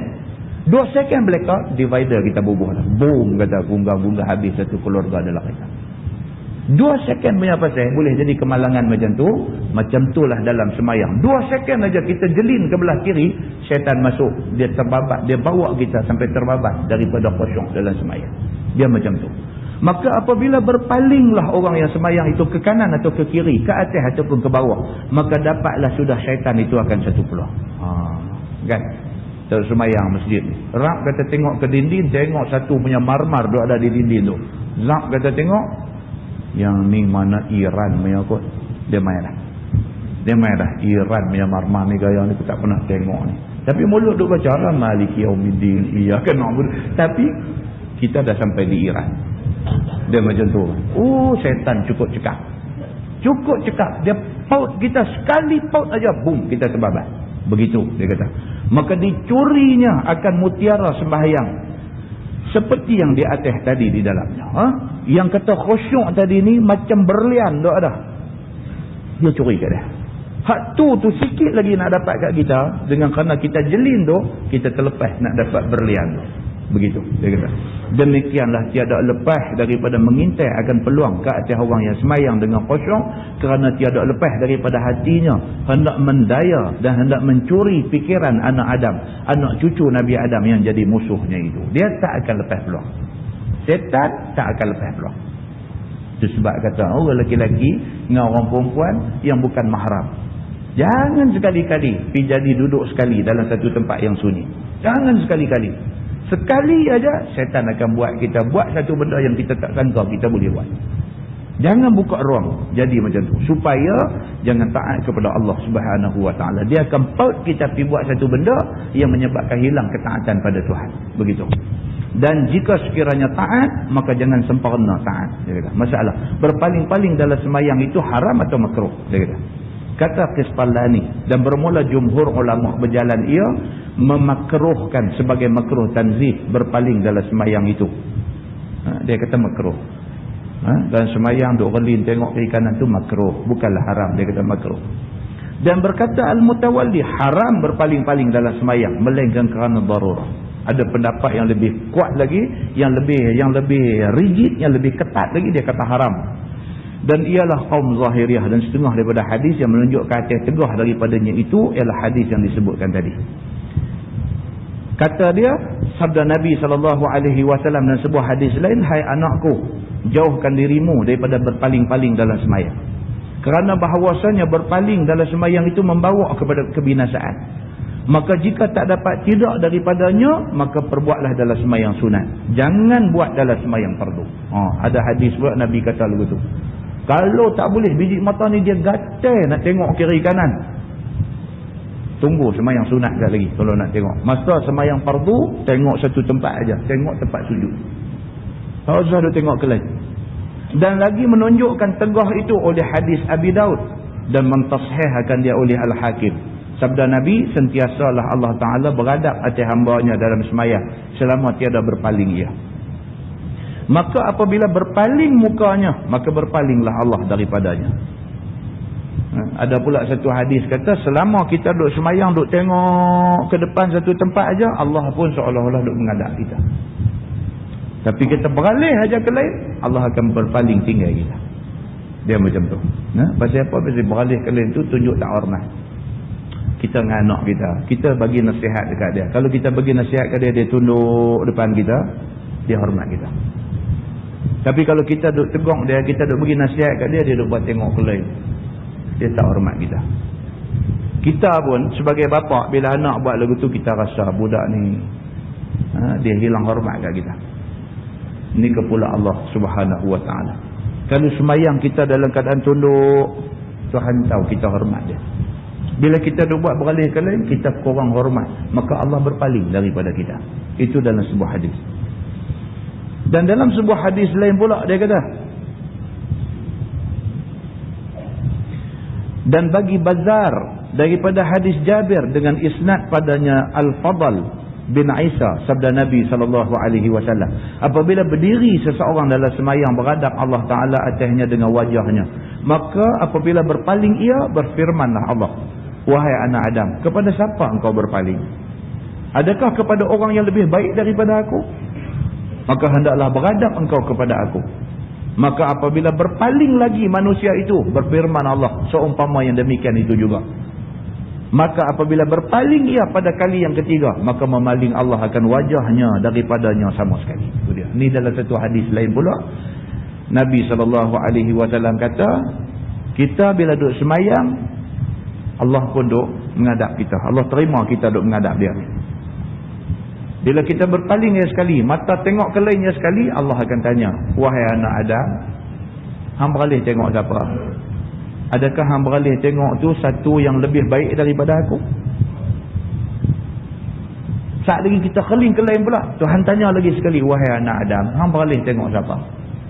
Adakah hang beralih tengok sesuatu yang lebih baik, lebih besar daripada aku? Kali ketiga kita keling ke lain pula, Tuhan terus berpaling daripada kita. Marah. Maknanya Tuhan sudah marah kepada kita. Begitu dia kata. Dan masalah dia kata, berpaling macam mana yang haram dalam sembahyang dan macam mana yang makruh. Kata Qisṭallani, bermula dikehendaki berpaling di dalam hadis dan masalah itu ialah berpaling yang tiada membelakangkan kiblat dengan dada ataupun semuanya. Maka jika disoal orang akan dikau, kerana apakah hukum sujud sahwi bagi yang disyakkan dalam sembahyang dan tiada sujud sahwi pada berpaling dalam sembahyang dan pada lain daripada berpaling daripada barang yang membatalkan khusyuk? Jawabnya bahawasanya lupa tiada ambil salah dengan dia akan orang yang mukallaf. Maka disyarakkan baginya sebagai ganti, menyalahinya dengan sengaja supaya jaga-jaga dan ingat-ingat seorang hamba yang sembahyang, maka menjauh ia akan dia. Dia kata, apa pasal bila kita kelin dalam sembahyang apa semua tak disuruh sujud sahwi? Sedangkan kalau sekiranya kita syak rakaat dan sebagainya, kita disunatkan sujud sahwi, pasal apa? Dia jawab, dia kata terlupa rakaat itu terlupa adalah sesuatu yang dimaafkan. Sesuatu yang dimaafkan. Oleh kerana itu disunatkan kita sujud sahwi, minta maaf pasal kita terlupa. Tuhan maaf kita, tak ada masalah. Berbeza dengan duk relin-relin dalam semayang ni, dia kata ni bukan pasal lupa, ni pasal nakai dengan pasal. Relin ni pasal nakai, bukan pasal lupa, saja nakai. Tengok mata, ada yang teruk lagi sampai beralih kepala gini, yang duk tengok. Kan? Begitu yang duk beralih tengok. Kawan sebelah tu baru main nak semayang kan, baru nak takbir, tengok dia duk beralih tengok lagu tu. Dia semayang dah, duduk balik tengok. Awak tengok aku macam ni. Kadang-kadang benda ni dia bukan apa, dia dah jadi tabiat. Ada orang dia jadi tabiat. Tak tahu, ada satu orang pernah tanya saya pun tak pernah dengar soalan macam ni. Dia kata dia tak boleh dapat khusyuk dalam semayang, dia kata. Melainkan kalau sekiranya dia kena buka radio deras, baru dia boleh dapat khusyuk dalam semayang. Saya kata orang tak pernah tanya soalan macam ni. Dia kata sungguh Ustaz. Saya kalau sunyi macam tu semayang, saya melayang-layang dia dah. Merata saya NTP. Saya bila nak semayang, saya akan buka radio. Bagi radio bunyi deras tu, saya semayang okey. Saya duduk tengok muka dia ni main tanya soalan nak main-main ke apa kan. Tengok muka dia nampak macam serius macam dia tanya betul. Karut mana boleh. Saya ingat ini betul-betul syaitan dah tawan dia lah. Sehinggakan dia berasa macam tu. Mana boleh bila buka radio bagi deras bunyi gungang-gungang, masa tu dia dapat khusyuk. Kalau sunyi dia tak boleh khusyuk. Sebenarnya dia ada masalah, yang tu aja. Radio deras kan tak bunyi apa ke dia ni memang ada masalah. Bukan nak selesai masalah bukan dengan cara buka radio deras, tapi dia kena cari cara lain. Zikir kena kuat, makan apa semua pastikan benda-benda yang baik-baik. Yang ni semua dia kena jaga, baru boleh dapat kot khusyuk dalam sembahyang. Tuan-tuan, kita sendiri pun kalau orang suruh kita cerita yang kata khusyuk dalam sembahyang macam mana pun, betul-betul cakap kita pun tak tahu cerita macam mana. Dan kita pun sebenarnya tak tahu. Kita ni dah sampai umur malam ni 40, 50, 60 ni pernah tak dapat? Pernah tak dapat yang kata khusyuk dalam sembahyang? Pernah tak dapat? Yang kita pun tak tahu. Saya pernah cerita dekat sahabat-sahabat kan. Kita duk baca kitab ni kata bab tauhid ni. Iman kita ni kena jazam dengan Allah. Jazam maksudnya kira bulat hati tawakal dengan Allah. Kan? Macam mana yang kata jazam? Iman kita jazam dengan Allah ni macam mana? Kita pun tak tahu. Yakin 100% dekat Tuhan ni macam mana? Kita mulut boleh cakap lah kata kita yakin dekat Allah. Tapi betul-betul kita yakin dekat Allah ni bila? Saya kata saya dapat sekali lah masa saya masuk lokap dulu. Kan? Masa tu kira betul-betul jazam. Kita ingat betul-betul yang boleh tolong masa tu Allah ya. Tak ada lah masa tu, tak ada ingat siapa lah, tak ada, semua tolak pergi tepi Allah aja. Kan? Masa tu kira yang mata boleh keluar lah. Kita duk teringat balik kan, teringat balik aku duk baca kitab selama ni kan. Tapi tak pernah rasa ni, keyakinan kita memang solid dengan Tuhan tu. Kan? Rasa, cakap lain, rasa keyakinan solid Tuhan aja boleh tolong. Bila duduk dalam keadaan macam tu, kan nak kata gua Hira, tak gua Hira dia gelap lagu pada ada kan. Masa tu ya Allah, Allah lah, kita duk ingat Allah lah, apa pun Allah. Hasbunallah wa ni'mal wakil. Kan, cukup Allah sebagai pelindung kita. Dan kita yakin Allah adalah sebaik-baik pelindung. Apa nak jadi pun Allah yang akan tentukan. Tak ada apa? Semayang. Ambil ayat semayang, zikir, baca Quran. Semayang, zikir, baca Quran. Rupa-rupanya nak dapat yang tu, nak kena keadaan tu. Dan orang Allah kata pasrah. Pasrah ni dia lebih daripada berserah. Kan, berserah saja tak cukup. Pasrah ni kira tak ada apa dah. Tak ada, putus segala sebab-sebab. Nak harap orang lain ni putus habis. Kita kira Allah aja macam tu. Allah saja. Dia boleh sujud semayang ayat mata duk keluar tak berhenti. Dia boleh angkat tangan minta tu. Tak ada gangguan. Direct dengan Allah. Kan? Bila kita baca balik sejarah-sejarah ulama-ulama besar kan, daripada zaman sahabat Nabi sampai kepada imam-imam mazhab yang duk kena macam-macam ni memang mereka melalui benda ni dan mereka pernah merasa ni kemanisan munajat dengan Tuhan ni. Manis bermunajat dengan Tuhan ni, manis. Duduk dalam kelazatan minta dekat Tuhan. Kan? Muslimin dan muslimat yang dirahmati Allah sekalian. Kan? Kadang-kadang ni benda kita duk baca ni kita tak rasa sebenarnya. Tapi kita ada usaha untuk nak rasa, tu dah cukup baik. Kita ada usaha untuk nak bagi kita dapat rasa tu, itu dah cukup baik. Tuan-tuan baca dalam kitab-kitab tasawuf kan, dia nak suruh kita ni jadi orang yang menangis atas kesilapan kita. Dia suruh kita muhasabah. Kalau muhasabah pun dia tak boleh nak main menangis, dalam kitab tasawuf dia suruh ambil bawang perah masuk dalam mata. Nak suruh air mata tu keluar juga. Kan? Pasal apa? Nabi kata minasyaqa'i arba', di antara tanda keras hati manusia ni 4. Di antara dia apa? Wajumudul ain, biji mata beku, tak pernah terbit air mata. Keras hati. Jadi kalau kita tak pernah kita tengok benda sedih pun, kita tengok benda apa pun, kita tak rasa nak terbit air mata, hati kita keras. Hati keras ni tak bagus dalam agama, tak bagus. Tapi kalau kita ni jenis orang yang ada ihsan dalam diri, ada belah kesian pada orang, bila tengok benda-benda yang menyayatkan hati, yang menyentuh perasaan kita, bila kita tengok kita rasa tersentuh, air mata keluar, mana okey.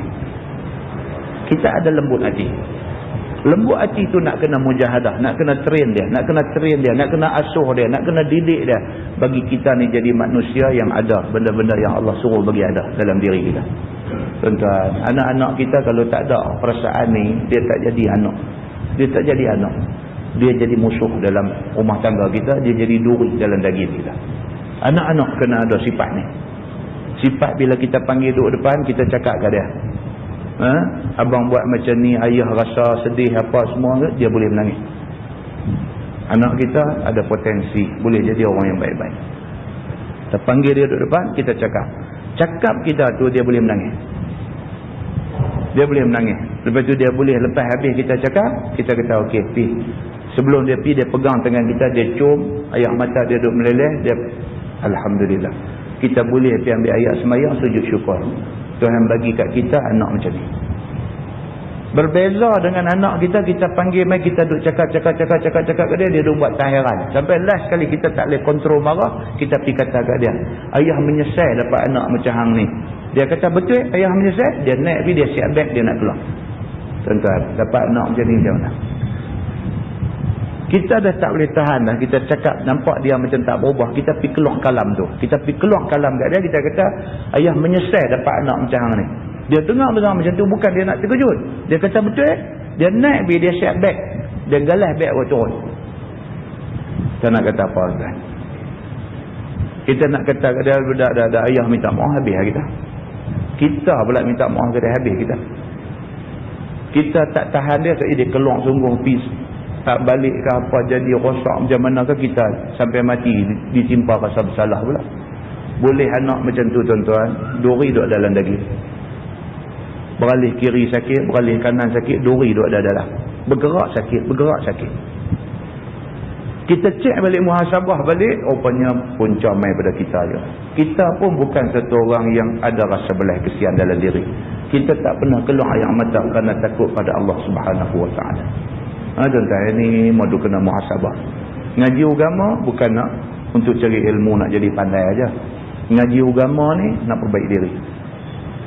Kita mengaji, kita berjaya ubah diri kita daripada teruk kepada okey macam lah ni, dah cukup baik. Daripada lah kita nak improve jadi orang yang lebih baik, itulah matlamat mengaji agama. Kalau Allah bagi kat kita yang tu, Allah bagi dunia dan seluruh isinya dekat kita. Mudah-mudahan Allah bantu kita kalau niat kita ikhlas. Mudah-mudahan Allah bantu kita. Wallahu a'lam. Lepas ni kita masuk bab ma dzukira fir rajul yudrikul imam wa huwa sajid kaifa yasna. Ini pula dia nak beritahu dekat kita, kita nak semayang di masjid. Kita nak semayang di masjid, kita main-main, orang tengah duduk semayang dah. Kita sampai masa tu imam tengah sujud. Kaifa yasna? Dia kata apa kita patut buat? Dan adakah kita tunggu tu imam sujud tu, dia duduk antara dua sujud, lepas tu dia sujud balik, tunggu sampai dia bangkit berdiri baru kita takbir ikut dia? Ataupun kita sampai tengok tu imam duduk sujud, kita terus takbir dan terus sujud? Kan? Kita dah tengok banyak besian orang buat kan? Ada orang ditunggu. Tunggu sampai imam bangkit berdiri baru dia takbir ikut. Ada orang dia main-main, dia terus takbir, dia terus sujud. Mana satu yang disuruh oleh Nabi sallallahu alaihi wasallam. Kemudian tajuk yang berikutnya bab karahiyatu an yantazira an-nas al-imam wa hum qiyam 'inda iftitahis salah. Ini pun satu bab juga kita nanti tengok. Dia kata bab yang menyatakan tegah menanti orang akan imam padahal mereka duduk berdiri waktu nak sembahyang. Kan? Bila qamat Allah Akbar Allahu Akbar pakat bagi berdiri. Bila betul kita nak bangkit tu. Benda kecil-kecil macam ni pun rupanya dalam agama ada bincang. Adakah mula-mula tu bangkit-bangkit tu terus tu imam tak main lagi bangkit berdiri dulu baru qamat ke? Ataupun Tok Bilal seorang aja bangkit qamat dulu sampai tang mana ke baru pakat nak bangkit ke? Ataupun bagi Tok Bilal qamat sampai habis semua dulu tunggu Tok Imam mai baru bangkit ke? Ataupun tak bangkit bagi sudah ke macam mana ke? Kan? Dia ada cerita rupanya adalah hadis tentang benda-benda ni semua. Kan? Dia ada cerita dalam hadis bila masa nak bangkit tu. Ada kita akan tengok macam mana Nabi buat, macam mana pendapat ulama tentang hadis-hadis yang dikeluarkan ini. Kemudian dia masuk tajuk ma dzukira fi tsana' 'ala Allah wa salah 'ala Nabi sallallahu alaihi wasallam qabla doa. Sebelum baca doa kita start dengan memuji Allah. Dan berselawat kepada Nabi. Allahumma salli ala sayyidina Muhammadin fil awwalin wal akhirin wa semua tu. Lepas tu baru angkat tangan bismillahirrahmanirrahim alhamdulillahirabbil alamin tu. Adakah benda tu adat saja yang dipatternkan begitu ataupun itu sunnah Nabi? Tuan-tuan, dalam ibadat ni dia ada dua. Satu adat, satu ibadat. Kan macam tadi lepas sembahyang tadi baca doa, lepas tu pakat tak tangan baca Fatihah, betul angkat tangan balik baca doa balik, itu bukan ibadat, itu adalah adat yang dipatternkan oleh siapa tak tahu dulu. Yang adat itu kalau kita buat pun tak jadi salah. Tidak jadi salah. Cuma tidak ada hadis yang tunjuk pattern macam tu. Ada pula benda yang ditunjukkan pattern oleh Nabi sallallahu alaihi wasallam tapi ada orang tak ikut. Dia macam tu. Kemudian dia masuk tajuk bab mazukira fi taqyibil masajid. Itu bab yang menceritakan tentang membersihkan masjid. Kan masjid bagi bersih ni apa perintah yang ada dalam agama. Tentang kita kalau pergi masjid lah ni spot check buat di jamban dulu, di toilet dulu, di bilik air dulu. Pergi tang tu kalau out lah semua sekali. Kalau hak tu bersih masjid tu okey. Kan? Kalau bersih masjid tu okey. Surau Taman Krian saya lebih mengajar di Parai Buntang. Tiap-tiap kali kuliah lepas spend 20 ke 25 ringgit untuk ni nak bagi wangi bilik air saja. 20 ke 25 ringgit tiap-tiap kali kuliah. Buh dengan apa bagi wangi, bagi bersih, cuci dengan Dettol apa semua. Bilik air dia bukan takat kita boleh masuk buang air, masuk tidur pun boleh. Bersih. Kan? Sama lah masjid ni, Masjid Tuan Abdullah apa semua, masjid yang excellent dari segi kebersihan bilik air. Kan? Kena macam ni ya. Kan? Ni dalam kuliah duk baca an-nazafatu minal iman, kebersihan sebahagian iman apa semua, pi pengsan di surau di apa nama di jamban tu tak boleh nak main sembahyang lah. Pi pengsan di sana. Yang tadi duk baca ni pi masuk pengsan. Pasal apa? Macam-macam cerita duk ada sana. Kan? Benda ni sebenarnya bukan, benda ni agama suruh. Kan? Benda ni agama suruh. Kita daripada ujung rambut, ujung kaki bersih. Rumah kena bersih. Masjid lebih-lebih lagi kena bersih. Kan? Jadi benda-benda ni tuan-tuan, jangan kita ingat benda-benda ni benda-benda kecil. Benda-benda ni dia membawa satu image kepada orang Islam. Kan? Image kita tak jaga, tak ada siapa nak hormat kita. Image tak jaga, tak ada siapa nak hormat kita. Kita bercakap boleh cakap lah, tapi orang tengok praktikal kita pun tak ada macam tu semua, tak ada siapa berasa nak hormat kita. Mudah-mudahanlah ilmu yang kita belajar ni ilmu yang dapat kita amalkan, kerana mengamalkan ilmu itu adalah buah kepada keimanan. Wallahu a'lam, yang baik itu daripada Allah, yang tak baik silap saya. Kita tangguh dengan tasbih kafarah dan suratul Asr. اللهم صل على محمد في الأولين والآخرين وسلم. رضي الله تبارك وتعالى عن ساداتنا أصحاب سيدنا رسول الله أجمعين. بسم الله الرحمن الرحيم. الحمد لله رب العالمين حمدا يوافي نعمه ويكافئ مزيدا. يا ربنا لك الحمد كما ينبغي لجلال وجهك الكريم وعظيم سلطانك. رضينا بالله ربا وبالإسلام دينا وبمحمد نبيا ورسولا. اللهم افتح علينا فتوح العارفين وارزقنا فهم النبيين بجاه خاتم المرسلين. اللهم فقهنا في الدين وعلمنا التأويل واهدنا صراطك المستقيم. اللهم أرنا الحق حقا وارزقنا اتباعه وأرنا الباطل باطلا وارزقنا اجتنابه. اللهم اجعل جمعنا جمعا مرحوما وتفرقنا من بعده تفرقا معصوما. وصلى الله على محمد وعلى آله وصحبه وسلم والحمد لله رب العالمين. السلام عليكم.